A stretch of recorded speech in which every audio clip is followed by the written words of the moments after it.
مباشرة من القاهرة للوقوف على آخر التطورات هناك.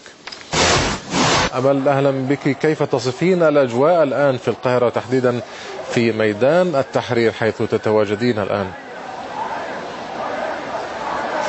يعني محمد، كما ترى بي خلفي روح ثورة 25 من يناير تعود مرة أخرى إلى ميدان التحرير الذي يحتشد بمئات الآلاف من المتظاهرين الذين يطالبون بإسقاط الإعلان الدستوري الذي أعلنوا في الأسبوع الماضي الدكتور محمد مرسي رئيس الجمهورية أيضا، ويطالبون بإسقاط المرشد ورافضين تماما لأخوانة الدولة. يعني كل التيارات السياسية جاءت إلى ميدان التحرير.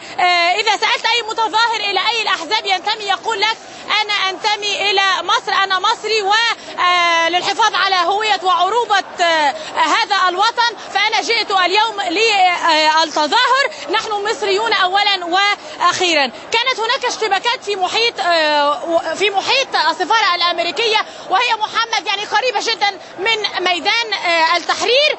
السفارة الأمريكية تتهم الآن أو هذه الأيام بدعم الرئيس مرسي، لأن هذا الإعلان الدستوري جاء بعد لقاء رئيس مرسي مع وزيرة الخارجية الأمريكية هيلاري كلينتون. بعد هذا اللقاء بيوم واحد هذه الاشتباكات التي تحدث في محيط السفارة الأمريكية أسفرت عن مقتل أحد المتظاهرين.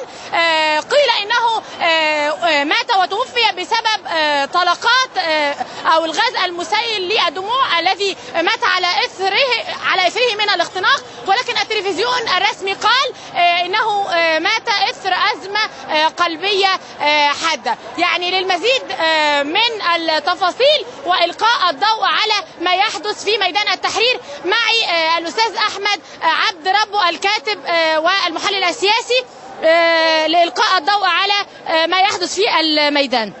يعني بداية، من الخاسر من تظاهرات اليوم من وجهة نظرك؟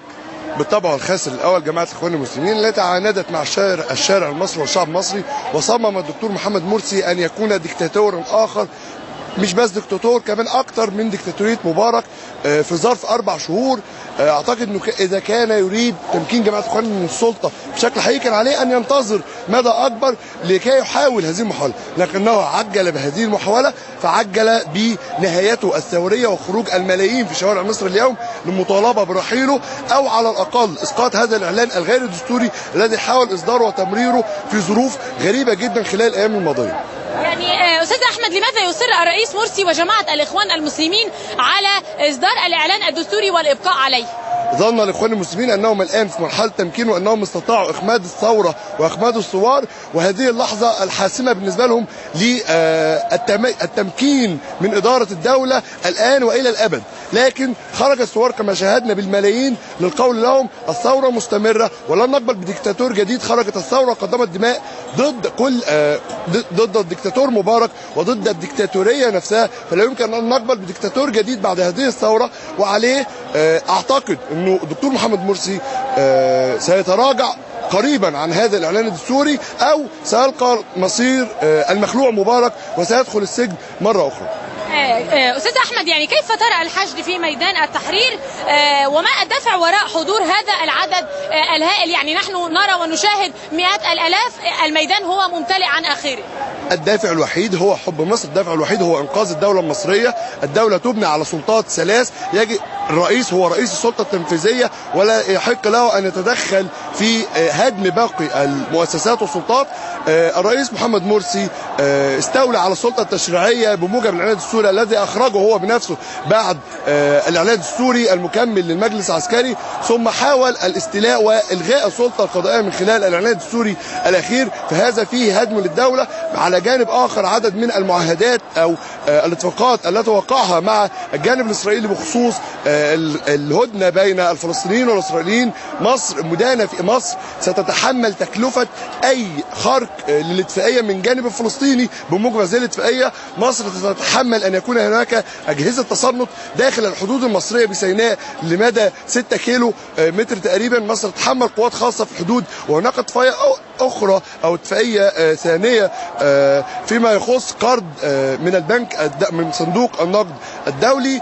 هذه الاتفاقية كفيلة ب أو من شروطها رفع الدعم عن الوقود أو الطاقة في مصر، تقلل من قيمة الجنيه المصري، وستدخل الشعب المصري والمواطن الفقير في عدد من الأزمات، بالإضافة إلى محاولة أخوانة الدولة ونقل الدولة من الدولة المصرية بحدودها المعروفة إلى دولة إخوانية هي أوسع وأشمل من شكل الدولة المصرية، مما أشعر كافة المواطنين المصريين بالقلق حيال هذا. فشفناهم النهارده في ميدان التحرير وفي كل محافظات مصر، ليس ميدان التحرير فقط. أستاذ أحمد، هل تعتقد أن جماعة الإخوان المسلمين قد استوعبت الدرس من اللافتات والهتافات التي نادت بسقوط حكم المرشد ورفض أخوانة الدولة؟ بالطبع، جماعة الإخوان المسلمين عندت كتير جدا في الفترة الأخيرة وحاولت تظهر للناس أن الثوار لن يجتمعوا وأن الثوار عددهم قليل.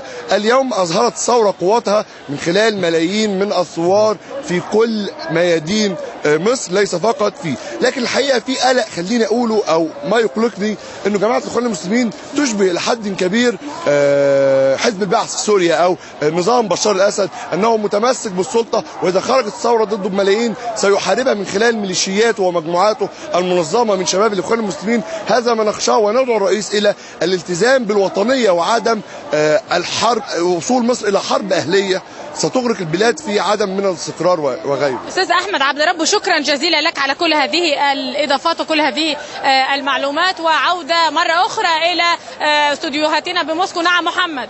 نعم أمل، أشكرك. إذن مراسلتنا كنت معنا من القاهرة. الشكر أيضا موصول للناشط السياسي أحمد عبد ربه.